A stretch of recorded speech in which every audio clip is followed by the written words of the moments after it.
Oke. Bismillahirrahmanirrahim. Assalamualaikum warahmatullahi wabarakatuh. Pertama-tama saya ucapkan terima kasih atas kepercayaan diberikan kepada saya untuk membawakan materi ini. Terima kasih juga kepada Bapak Kepala Loka Monitor SFR Ternate yang telah memberikan kepercayaan kepada saya, dan Kaprodi Teknik Informatika yang bekerja sama dengan kita menjalankan kegiatan ini. Luar biasa. Tadi Pak Kaloka bilang 10 tahun lebih muda, kalau saya bilang saya 20 tahun lebih muda. Kayak gitu. Jadi saya kali ini membawa materi tentang sertifikasi perangkat. Cuma sebelum itu ada baiknya, tidak ada pepatah bilang tak kenal maka kenalan dong. Jadi saya ingin kenalan. Jadi kan Pak Kaloka bilang kan ada apa, tak kenal maka tak sayang. Kalau saya bilang tidak ada pepatah mengatakan tak kenal maka kenalan dong. Jadi saya kenalan. Nama saya Edi Mulyadi. Saya kelahiran Pontianak tanggal 17 April tahun 1992.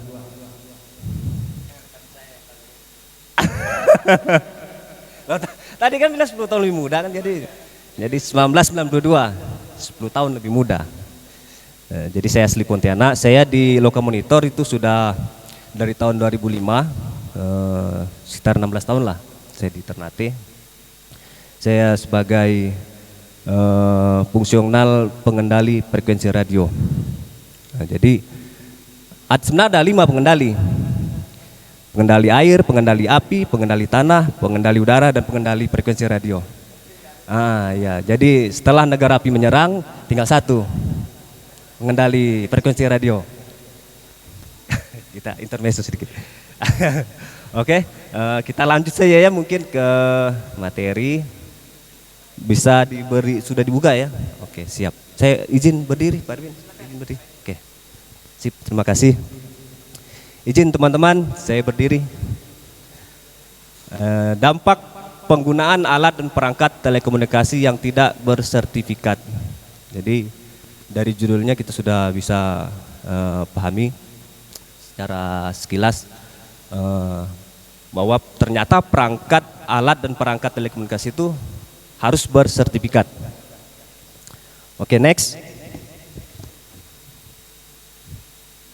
Nah, dasar hukum.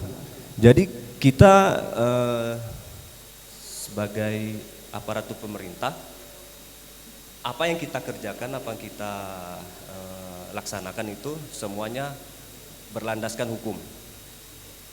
Dan kebetulan kami di Loka Monitor itu, landasan hukum kami melaksanakan pekerjaan ini adalah Undang-Undang Nomor 36 Tahun 1999 tentang telekomunikasi. Ini adalah undang-undang tertinggi dari yang kami tanggung jawab untuk melaksanakannya. Jadi hierarkinya kan undang-undang yang paling tinggi itu UUD 45. Agak bingung.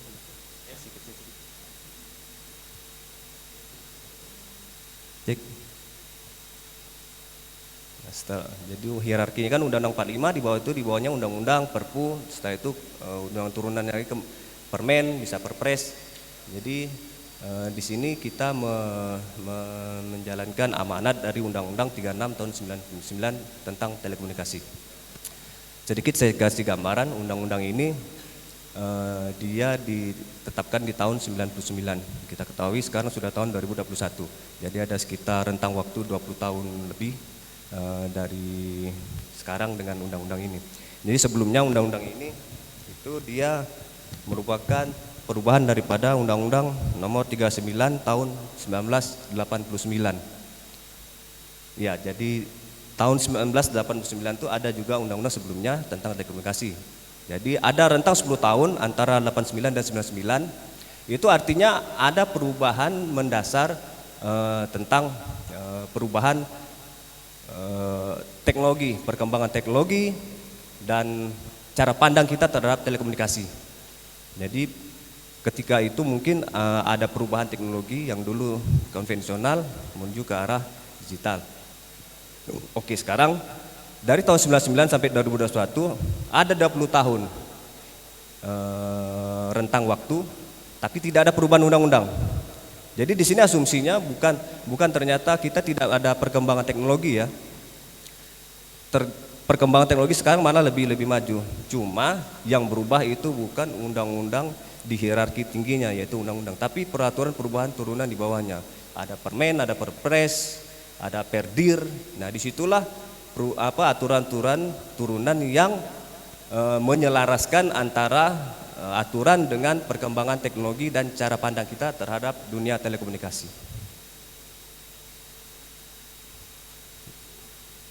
Oke, di sini di Undang-Undang 36 digambarkan bahwa telekomunikasi itu adalah setiap pemancaran, pengiriman dan atau penerimaan dari setiap informasi dalam bentuk tanda-tanda, isyarat, tulisan, gambar, suara dan bunyi melalui sistem kawat, optik, radio atau sistem elektromagnetik. Di kira-kira kalau kita lihat di sini kan ada beberapa bentuk tanda-tanda informasi dan yang disalurkan melalui sistem kawat optik, radio atau sistem elektromagnetik. Jadi di sini kita menggunakan sistem elektromagnetik yaitu gelombang frekuensi radio. Jadi gelombang frekuensi radio itu sendiri adalah gelombang elektromagnetik yang berada pada range frekuensi antara 3 kHz sampai dengan 300 GHz. Di mana di dalam situ dibagi lagi menjadi beberapa band frekuensi, ada very low frekuensi, ada low frekuensi, ada middle frekuensi, ada high frekuensi, very high frekuensi, ultra high frekuensi, super high frekuensi dan extra high frekuensi. Lanjut, alat telekomunikasi adalah setiap alat perlengkapan yang digunakan dalam bertelekomunikasi. Apa itu? Bukan mungkin gambaran teman-teman di sini alat bertelekomunikasi itu cuma HP ya, gambaran umumnya kita sekarang. Tapi di luar itu banyak alat yang dikategorikan sebagai alat telekomunikasi. Misalnya handy-talkie, walkie-talkie, radio FM itu semua alat komunikasi. Perangkat telekomunikasi adalah sekelompok perangkat telekomunikasi yang memungkinkan bertelekomunikasi.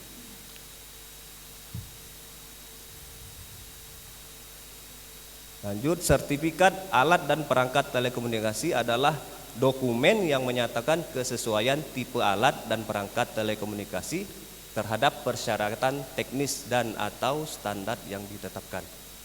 Jadi setiap perangkat itu, maaf ya ada salah kurang urutkan. Itu setiap alat perangkat telekomunikasi yang diperjualbelikan di dalam negara Republik Indonesia itu harus memenuhi persyaratan teknis atau standar yang sudah ditetapkan. Untuk apa? Ya tadi seperti Bapak bilang, Pak Kaloka bilang, selain Pak Kaloka memandang itu dari segi industri ya.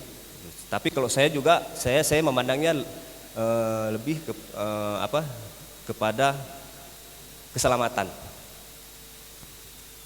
Ketika satu alat telekomunikasi itu diperjualbelikan di negara kita, itu negara menjamin bahwa perangkat itu aman digunakan, baik dari segi kesehatan dan keselamatan. Kesehatan dari mana? Dari sisi ini alat telekomunikasi dia pasti ada memancarkan gelombang elektromagnetik. Jadi di negara menjamin bahwa pancaran daripada perangkat itu tidak berpengaruh terhadap kesehatan manusia. Tidak ada radiasi. Terus dari sisi keselamatan negara menjamin bahwa perangkat itu ketika dia memancar, dia tidak mengganggu frekuensi lain, terutama frekuensi penerbangan. Jadi ketika katakanlah pemancar radio FM, dia memancar, dia dijamin itu perangkat tidak akan terjadi interference yang mengganggu frekuensi penerbangan, karena kita ketahui frekuensi FM, radio FM dengan frekuensi penerbangan itu dia bersebelahan kanalnya, sangat dekat. Makanya sering kali gangguan daripada penerbangan di kanal di band PHF itu adalah radio FM. Oke, lanjut.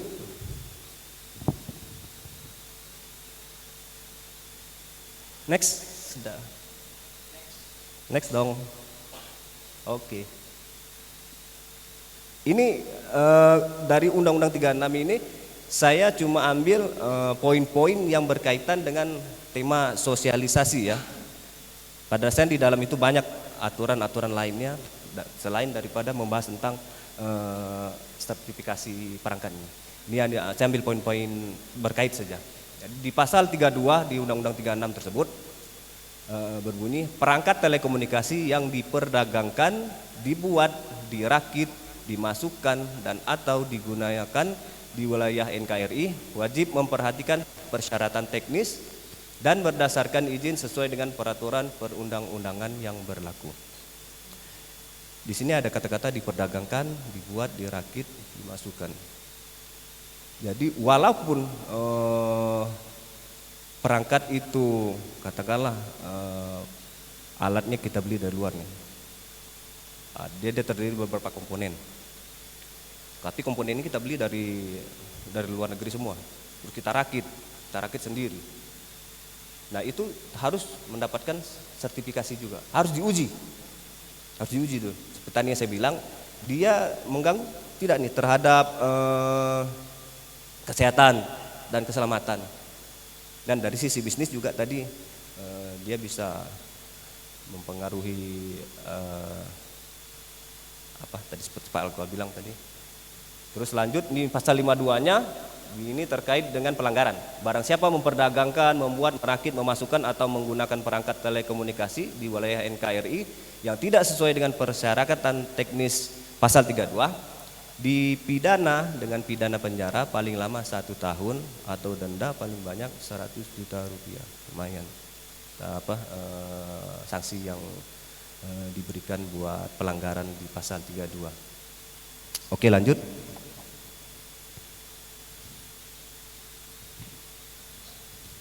Monitoring dan penertiban.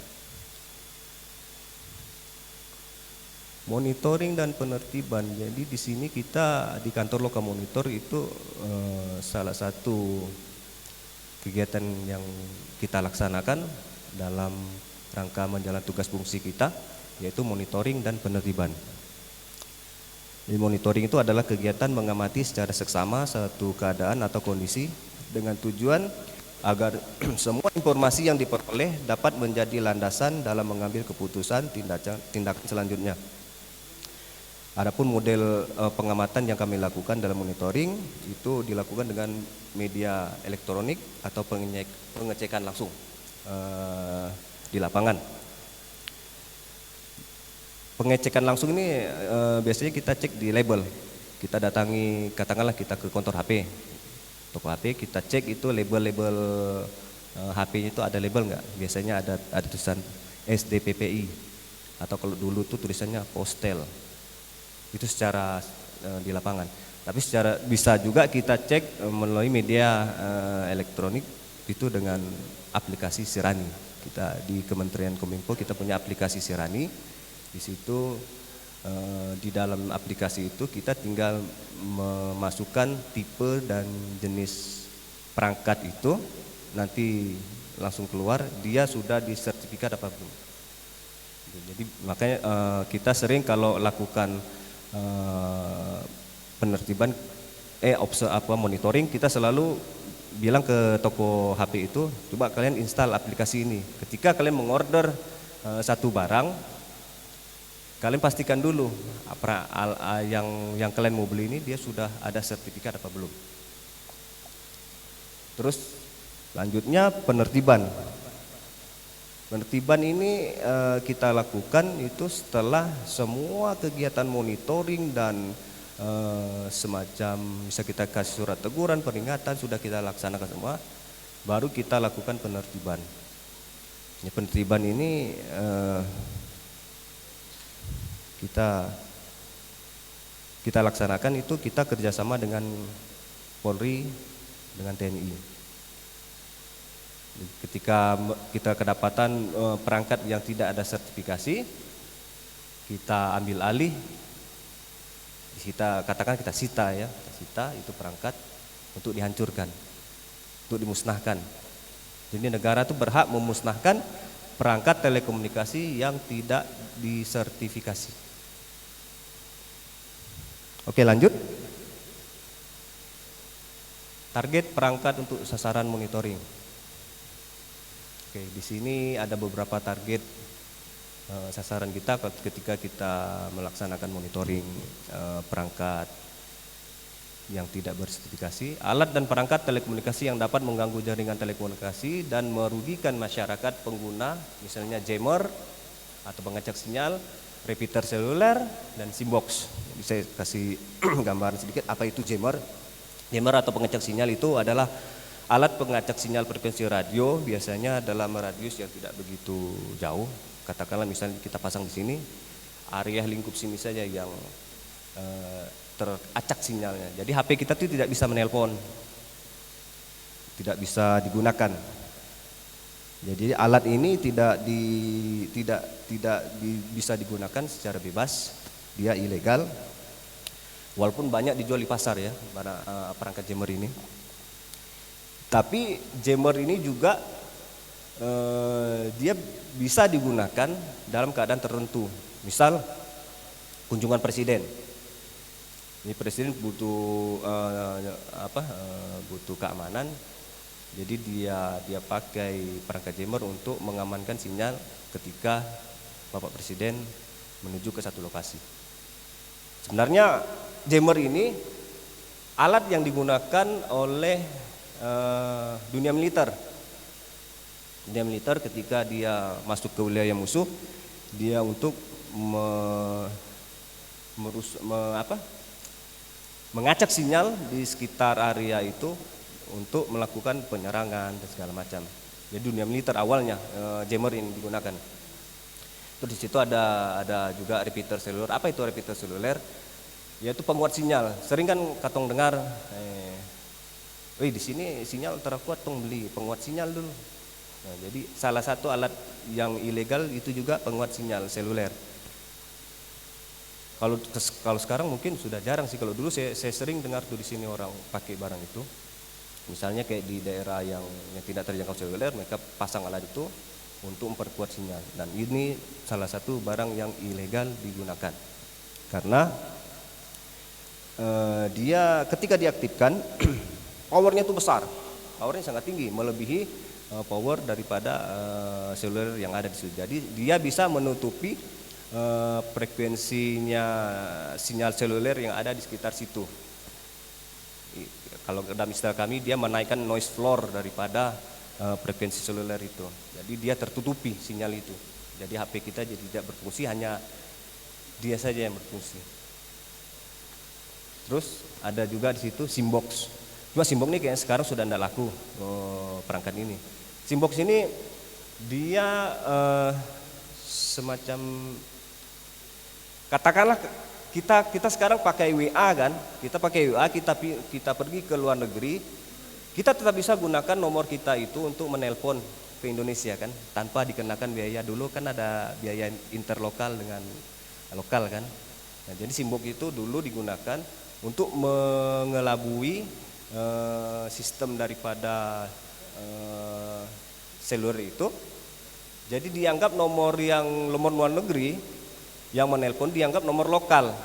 Jadi dia tidak dikenakan tarif interlokal, dia tetap dikenakan tarif lokal. Ini simbox dulu digunakan seperti itu.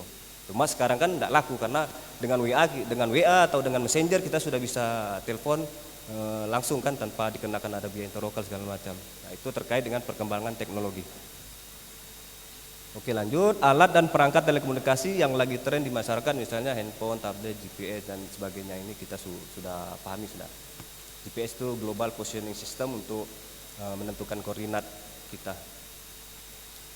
Terus alat dan perangkat telekomunikasi yang dapat mengganggu pengguna frekuensi radio legal, misalnya radio rakitan, handy talkie yang belum bersertifikat. Nah, seperti yang tadi saya bilang, radio rakitan. Dulu sekitar tahun 2006 itu anak-anak Unhair itu di bandara sana, mereka lagi senang-senangnya waktu itu merakit perangkat radio FM untuk dipancarkan. Nah itu ilegal karena rata-rata alat yang dirakit itu dia menginterferen bandara, radio penerbangan, apalagi di dekat bandara itu. Tahun 2005 kami Loka Monitor pernah menutup satu stasiun radio gara-gara ada laporan dari pilot mendengar ada radio FM di komunikasi dia dengan darat, air to ground komunikasi mereka. Jadi ketika itu bandara langsung menyurat ke kami, membuat laporan, dan kami langsung turun, kami hentikan radio itu. Nah itulah salah satu dampak daripada jika perangkat yang digunakan tidak ada sertifikat, tidak disertifikasi, tidak diuji. Dia menginterference atau tidak. Lanjut alat handy talkie yang belum bersertifikat. Nah, tadi juga saya bilang kan, walaupun itu dia produk dari katakanlah sebuah pabrik komunikasi yang besar, tapi selama dia tidak bersertifikat, dia juga kita katakan ilegal. Oke, lanjut. Next. Nah, ini seperti yang tadi saya bilang, komponen modul perangkat telekomunikasi dari sumber yang berbeda. Bayangkan, ini sebuah HP. HP tapi dia punya perangkat power manajemennya itu dari US.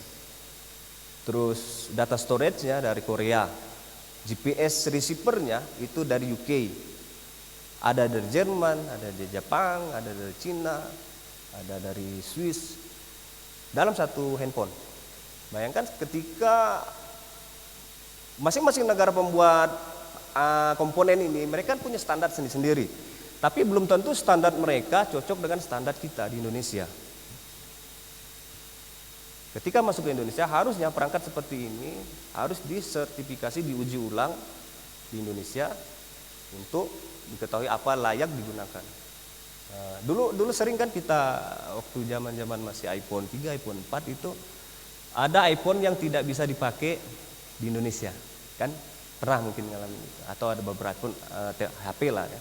Itu karena frekuensi kerja daripada seluler di negara pembuat itu tidak sama dengan frekuensi seluler yang ada di kita. Jadi dia tidak bisa digunakan di Indonesia. Ada juga yang HP ini dia tara bisa 4G di torang sini. Nah itu karena frekuensi 4G kita berbeda dengan frekuensi 4G yang digunakan oleh negara lain. Lanjut. Beberapa persalahan seputar perangkat telekomunikasi. Nah ini yang seperti tadi saya bilang, di situ ada repeater seluler, ada jammer. Nah sekarang tuh yang lagi tren itu jammer.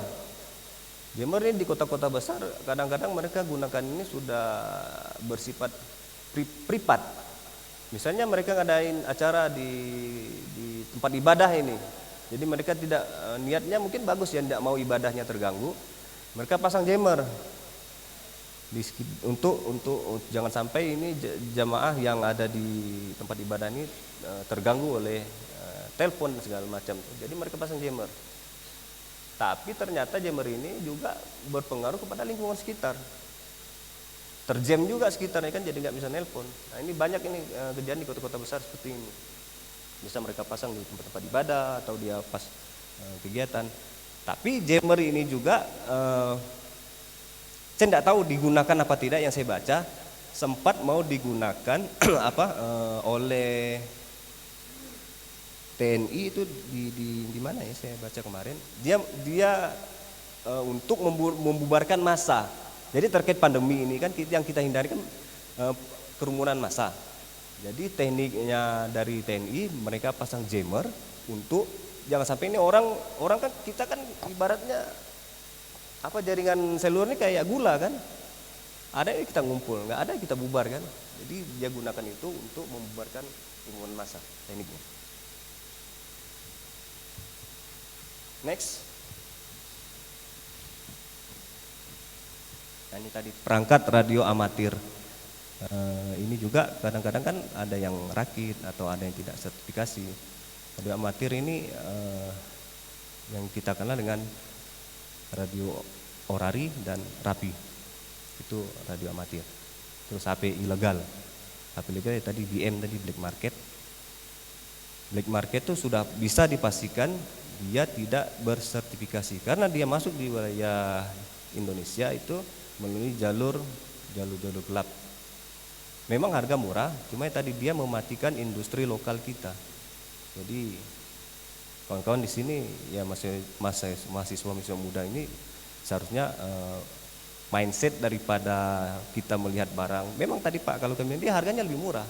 Tapi kita berpikirnya jangan seperti itu. Kita berpikirnya demi wah ini mematikan industri lokal ini. Lalu katong nanti mau kerja apa? Setelah tamat kuliah sedang industri hancur. Jadi makanya kita galakan cintailah produk-produk Indonesia. Mungkin seperti itu. Oke, next.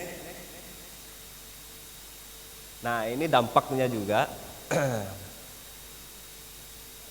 Dia merusak sinyal televisi, ya televisi analog ya.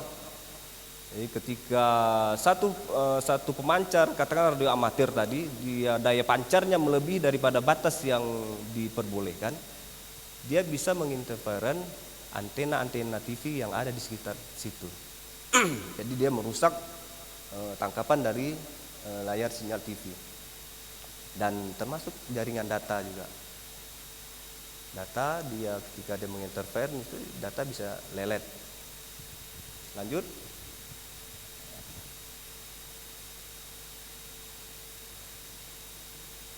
Nah ini juga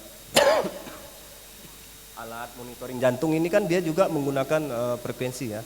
Sama halnya dengan pesawat penerbangan itu. Di pesawat itu juga ada beberapa perangkat mereka yang dia menggunakan frekuensi radio untuk katakanlah remote. Makanya kita naik pesawat itu kita diwajibkan untuk mematikan HP. Gangguan di SPBU juga, karena di SPBU juga ada beberapa perangkat dia sensor dia yang menggunakan frekuensi radio. Next. Nah ini yang sangat dihindari beberapa kecelakaan pesawat akibat penumpang menggunakan handphone. Next.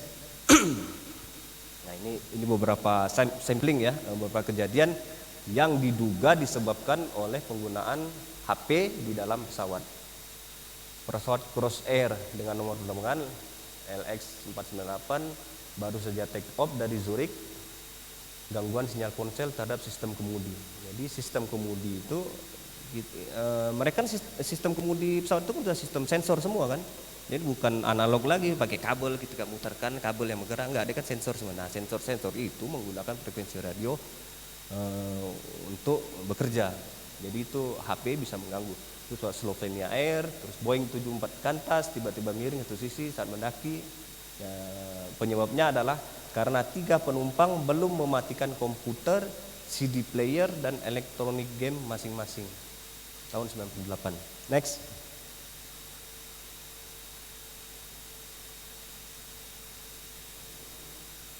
Nah ini seperti yang saya cerita tadi, gangguan komunikasi. Jadi pesawat itu pada saat dia mau landing, kalau kita di Ternate sini belum ada otomatisasi ya untuk perangkat landingnya, jadi masih manual. Harus pilot dengan petugas menara, dia harus komunikasi. Apa yang dikomunikasikan? Arah angin, tekanan udara sekitar, cuaca, itu sebelum landing. Nah ketika masa krusialnya di situ pada saat dia keturunan dari ketinggian dia mulai menurun mau landing, itu kan dia berkomunikasi terus nih dengan bandara. Bandara udah siap. Nah ketika itu sering masuk itu frekuensi radio siaran FM, sering itu masuk. Tiba-tiba masuk lagu dangdut dan segala macam. Next. Nah ini dugaan ya, tapi masih dugaan ini. Dugaan jatuhnya Sukhoi yang tahun berapa itu yang dia nabrak gunung apa di Jawa Barat tuh. Ya. Jadi dugaannya itu salah satunya sinyal telepon seluler penumpang. Cuma ini dugaan. Wallahu alam. Next. Oh ya, sekalian saya mau ingat ke teman, kadang-kadang katong ini kan kasih mati HP itu, kayak tong pura-pura saya kasih mati HP habis itu tong main lagi. Jangan. Jadi jangan sekali-sekali mengabaikan hal itu ketika naik pesawat udara. Nah, sebisa mungkin kita meminimalisir potensi-potensi yang merugikan kita. Jangan katong egois dengan katong PC, boleh mau. Jangan. Next, ini perangkat telekomunikasi masa depan. Nah, saat ini kita sedang menuju teknologi 5G. 5G itu apa? 5G itu generasi kelima, 5 generation. Sedikit saya cerita tentang generasi daripada teknologi telekomunikasi. Sekarang kita sudah memasuki ke teknologi kelima. Sebelum itu ada teknologi pertama, kedua, dan ketiga, dan keempat. Teknologi pertama itu kita mungkin cuma bisa telepon, voice, ya fungsi teleponi dasar lah, cuma voice kan, ditambah cuma dengan teks, kita bisa ngirim SMS, kita belum bisa data, kita belum bisa buka internet. Itu generasi pertama. Generasi kedua, kita sudah mengenal itu yang namanya mungkin ketong dulu ingat tuh GPRS, GPRS. Katong sudah bisa kirim-kirim MMS, foto atau lewat SMS. Atau yang kali ada di sini sudah merasa gak Pak? Kalau Om nih sudah merasa zaman itu. Terus lanjut generasi ketiga atau kita kenal 3G, bukan 3GP 3G. 3G ini kita kenal dengan nama HSDPA. Jadi ada peningkatan di situ di kecepatan akses datanya. Jadi kita sudah bisa video call, walaupun pada saat itu masih sangat ya latensinya masih tinggi, ada delay ketika kita video call dan kadang putus-putus. Lanjut ke teknologi berikutnya 4G, kita kenal dengan nama LTE, long term evolution. Nah, akses datanya itu lebih baik daripada 3G. 4G ini yang kita nikmati sekarang ini teknologi 4G. Kita sudah video call tanpa berasa ada delay. Orang di sana bilang A, katong dengar A atau. Pada dasarnya ketika teknologi ini dia semakin meningkat, itu sebenarnya cuma bermain di segi data, peningkatan kualitas kecepatan pengiriman data. Semakin naik, apalagi nanti sudah di 5G ini kecepatan pengiriman data itu bisa sekarang kita 4G itu katakanlah misalnya 1 kan, kalau 5G itu bisa 10 sampai 20 kali lipatnya kecepatannya. Jadi sudah terbayang seperti apa teknologi itu. Jadi sudah tidak ada lagi namanya latensi yang tinggi, minus latensi bahkan seperti itu. Jadi latensi itu adalah satuan yang digunakan untuk menghitung seberapa besar delay daripada pengiriman data itu. Ketika orang di luar negeri mengirim satu data kepada kita, saat itu juga kita terima. Jadi tidak ada delay waktu. Kalau dulu kan sering kita nelpon, jangankan data ya, dulu nelpon aja itu ada delaynya. Di sana baru bilang kamu mau kemana, sudah selesai kita baru dengar kamu. Nah itu delay.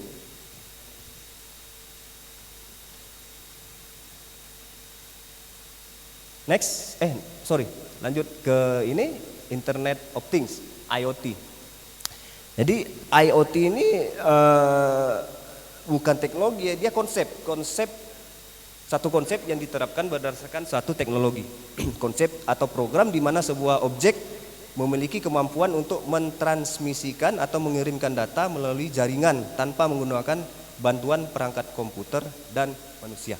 Bayangkan, tanpa bantuan perangkat komputer dan manusia, dia bisa ibaratnya dikatakan dia punya pikiran sendiri. Dia punya algoritma sendiri untuk berpikir apa yang harus dia lakukan, apa yang tidak harus dia lakukan. Itu namanya konsep IoT, Internet of Things. Pernah nonton film ini? Apa nih? Robot apa ya? Sorry apa? Skynet apa? Film apa? Terminator. Jadi film Terminator itu kan digambarkan bahwa dunia itu dikuasai dengan robot. Jadi robot tuh sudah bisa berpikir sendiri. Terakhir robot merasa dia adalah makhluk yang paling tinggi. Dia harus menguasai manusia, dia harus membunuh manusia. Jadi gambar sendiri. Dan mudah-mudahan tidak seperti itu ya teknologi IoT ke depannya ya. Tapi memang di Jepang sendiri dia sudah menggunakan komputer mereka sudah mulai mendesain sebuah mesin yang bisa berpikir sendiri. Bukan komputer biasa, komputer apa? Neuron gitu, komputer neuron atau apalah gitu namanya. Contoh penerapan IoT ini seperti smart city. Smart city ini sudah dilakukan di beberapa negara maju seperti Cina, Jerman, sehingga segala bentuk aktivitas penduduk suatu kota dapat termonitoring dengan baik oleh sistem dengan jaringan basis data berskala besar. Terus salah satu contohnya juga yaitu artificial intelligence, seperti saya bilang tadi, kecerdasan buatan merupakan sebuah penemuan yang dapat memberikan kemampuan bagi setiap teknologi atau mesin untuk berpikir. Jadi teknologi ini dia butuh kecepatan pengiriman data yang sangat tinggi untuk bisa diterapkan ini teknologi. Nah, teknologi 5G inilah salah satunya yang memberikan mereka kayak media supaya itu teknologi bisa berjalan. Teknologi 5 generation daripada telekomunikasi. Terus ada juga ini 01 itu namanya AR, augmented reality. Itu teknologi interaktif yang mampu memproyeksikan objek maya ke dalam objek nyata secara real time, menyisipkan informasi ke dalam dunia maya dan menampilkannya ke dunia nyata dengan bantuan seperti webcam, kamera, bahkan kacamata. Jadi seperti kacamata reality itu. Jadi dia menampilkan dunia maya di dalam dunia nyata. Katakanlah saya menggunakan kacamata itu, ada satu karakter kartun lah, katakan saya melihatnya dia berdiri di sini. Jadi dunia maya dihadirkan di dunia nyata, tapi dengan bantuan alat. Ya seperti kita nonton film Avenger itu, teknologinya Tony Stark itu. Nah itu bisa saja terjadi di masa depan seperti itu, menampilkan dunia maya di dunia nyata. Next, tindak lanjut. Oke, ini setelah tadi kami melakukan monitoring dan segala macam, ini tindak lanjut yang kami lakukan. Survei langsung ke lapangan kita sudah lakukan, mengirimkan surat edaran segala macam kita sudah lakukan, mengirimkan surat peringatan juga sudah kita lakukan. Terakhir baru kita lakukan penertiban. Jadi begitu sistem kerja kami seperti itu. Tidak serta-merta kita datangi satu toko ini, saya sita alatnya, kita sedang enggak. Tetap kita ada, sebelumnya kita sosialisasi dulu, kita arahkan, kita kasih surat peringatan, bahkan kita bilang jangan jual alat ini, terserah kalau mau buang kamu apa, tapi jangan taruh lagi di meja ini untuk diperjualbelikan. Tapi ketika dia tidak mengindahkan aturan itu, ketika kita turun penertiban ya kita sita untuk dimusnahkan. Negara memusnahkan, bukan kami ya, tapi negara yang memusnahkan, dan itu tertuang di dalam Undang-Undang 36 tentang pemusnahan itu. Next, rekomendasi. Masyarakat dianjurkan untuk menggunakan alat dan perangkat telekomunikasi yang sudah bersertifikat dari Kominfo. Jadi biasanya sertifikatnya itu kecil aja, stiker gitu, tulisan SDPPI. Tapi kalau untuk lebih lagi kita install tuh aplikasi Sirani namanya. Mengakses website postel.go.id untuk mengetahui informasi alat dan perangkat telekomunikasi yang sudah bersertifikat tadi saya bilang. Bisa juga kita langsung akses di situsnya kami di postel.go.id. Tapi kalau untuk mobiling enaknya pakai aplikasi tadi. Menyebarkan informasi penting mengenai penggunaan alat dan perangkat telekomunikasi bersertifikat kepada keluarga, sahabat, dan lingkungan sekitar. Pemerintah beserta setiap lapisan masyarakat bekerja sama dalam memerangi peredaran alat dan perangkat telekomunikasi ilegal demi kepentingan bersama. Next. Oke. Terima kasih apa yang saya sampaikan Mudah-mudahan bermanfaat, dan mohon maaf jika ada kekurangan atau hilap kata. Saya ucapkan mohon maaf dan sekali lagi terima kasih. Assalamualaikum warahmatullahi wabarakatuh.